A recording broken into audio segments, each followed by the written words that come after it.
남들보다 앞서 정면상을 시도했다. 아주 격렬했던 당쟁의 와중에서 출세하고자 하는 조선시대 선비의 꿈을 접어야 했던 윤두서로서는 자신의 모습을 깊이 있게 관찰하고 또 그러한 것을 강렬하게 표현할 수 있는 그 정면상이라는 형식을 통해서 표출됐다고 볼 수 있겠습니다. 시대를 앞서간 화가 윤두서. 그가 자화상에 담은 선비의 이상이 오랜 세월이 흐른 지금도 평형한 빛을 발하고 있다. 네, 정말 볼수록 명작이라는 생각이 듭니다.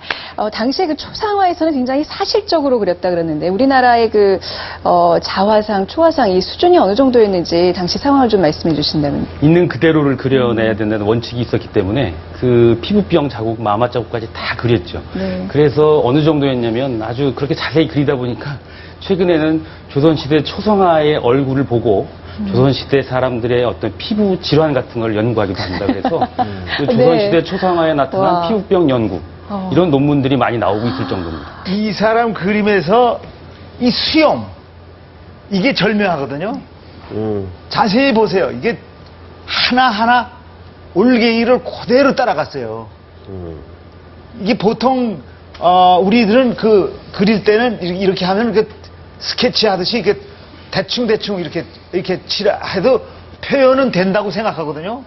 근데 이분은 이 수염 하나하나 한 줄 한 땀 한 땀 정성스레 한올 굉장히 지독한 사람이에요. 그러니까 그 전까지 그림이라는 건 다 완벽하게 다 안에 들어와줘야 되는 거거든요. 그럼요. 근데 지금 윤두서의 그림에서도 위 잘라버리고 아래 잘라버린단 말이에요. 이거는 그러니까 서구 인상주의 그 기법에서 우리가 대단하다고 얘기했는데 이미 다 이렇게 이러고 있는 거예요. 그러니까 이것도 지금 그 조선시대 그 그림들 보면 다 전신이고 다 모든 게 완벽하게 있어야 되는데 그렇죠. 네. 저렇게 툭툭 자른다는 거는 정말 서구에선 사진이 만들어진 이후에나 가능했던 그럼요. 얘기인데 그런 게 지금 가능했다는 네. 얘기예요.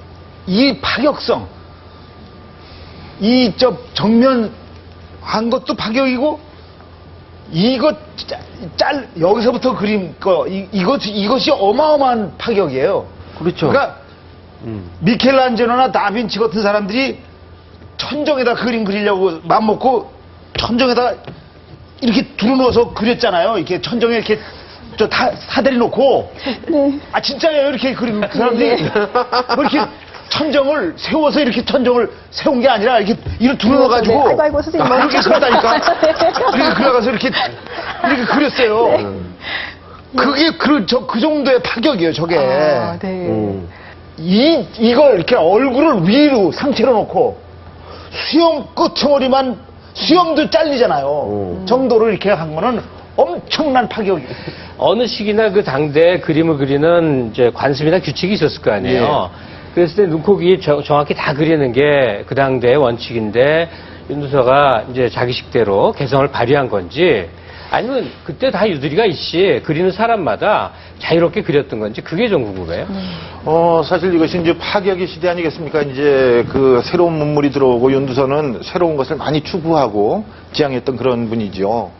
그래서 사실 이 인물화의 정면성도 윤두서가 이제 추구하게 됐던 것이고요. 예, 그렇죠. 네. 그 전에 없었던 그런 것이고요. 그렇죠. 그 다음에 하지만 그 시대는 여전히 유교 사회입니다. 우리가 흔히 말하듯이 신체 발부는 수지부모라는 그런 가치관이 엄연히 존재하고 있었을 그런 때고요. 단순히 그림이라는 것 하나를 가지고선 그 온 사회를 지탱하고 있었던 그 유교적인 덕목을 저는 훼손할 수 있었을 거라고는 생각하지 않습니다. 그래서 미스터리 이걸 가구 예. 미학적으로 보면은 위에 검정이 있고 저 밑으로 이 수염이 있어서 이게 검멍하고 밝음하고 그 다음 칼라의 검멍 그 나머지는 필요 없다 이거죠. 미학적으로 아주 완벽해요 이게. 네, 사실 우리가 풍속화하면 김홍도 신윤복을 떠올리는데 이분의 풍속화가 굉장히 따뜻하다는 느낌 많이 들어서 여기도 따뜻하지 않나요? 네. 나물 캐는 여인이라는 네. 그림이 있어요. 네. 이거 예? 남을 캐는 소녀가 손목이는 목도 손목 그런 노래 아주 그런 분위기 아주 예? 남을 캐다가 이렇게 일어나고 이런 분위기. 김홍도 네. 그 유명한 풍속화의 김홍도하고 밀레 있죠 밀레. 네. 뭐 이삭죽기하고 뭐 만종. 아 그래 밀레하고 비슷하다. 서민들 그 그린 사람. 그 사람의 할아버지예요. 그러니까. 밀레하고 분위기 너무 비슷해. 예, 한국에서도 이런 그림을 그렸다는 거죠. 네. 일찍이. 그 전에는 전부 성리학의 이상세계만 있다가 네. 그렇죠. 현실과 인간에 대한 애정을 드러내기 시작한 것이죠. 철학적으로 인식론에. 그리고 그것이 이른바 조선 후기를 여는 실학적인 가치에 바탕을 둔 것이고요. 그러다 보니 옛날에는 등한시했던 거 혹은 봐도 못 본 척했던 그렇죠. 서민들의 삶이라든지 좀 노동하는 사람들의 그런 것. 예. 그리고 현실에 대한 인정이 바로 우리 산천에 대한 애정으로 표현돼서 진경산수가 나타나게 되고 또 그런 인간적인 삶에 대한 관심이 바로 풍속화로 나타나게 돼서 네. 단원 김홍도, 그러네. 태원 신윤복으로 이어지게 되는 것이죠. 그렇죠. 근데 이런 식으로 이제 회화라고 하는 그 도구를 가지고 삶의 구체적인 차원들을 구현해낸다는 거예요. 그러니까 실제 일하는 사람들의 모습, 실제 먹는 물건, 그러니까 구체적인 걸 얘기하자는 거죠. 그러니까 사랑도 마찬가지예요. 마누라가 나한테 한번 사랑한다고 그러면 아무 소용 없어요. 나한테 네. 아침 식사를 차려주고 이거 맛있게 먹고 이래야 사랑이 느껴지는 거거든요. 이런 구체성이라는 것을 시대 정신의 그 흐름에서 한국 사회에 구현시켰다라는 게 정말 무서운 얘기인 것 같아요.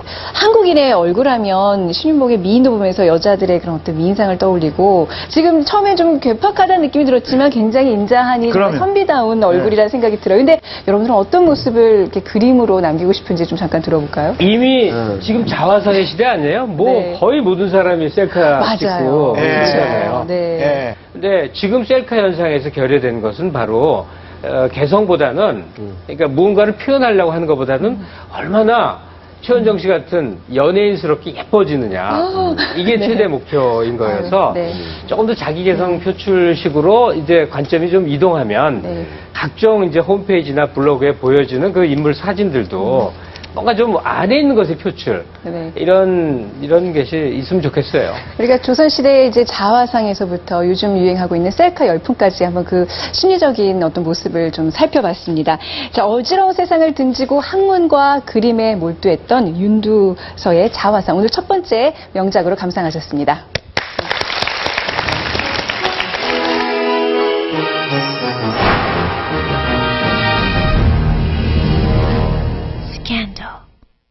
오늘 두 번째 명작은 가곡입니다. 노래 불러주실 분은요, 이탈리아 등 국내외에서 아주 활발한 활동을 하고 계시는 소프라노 이지은 씨입니다. 여러분 큰 박수로 환영해 주시기 바랍니다.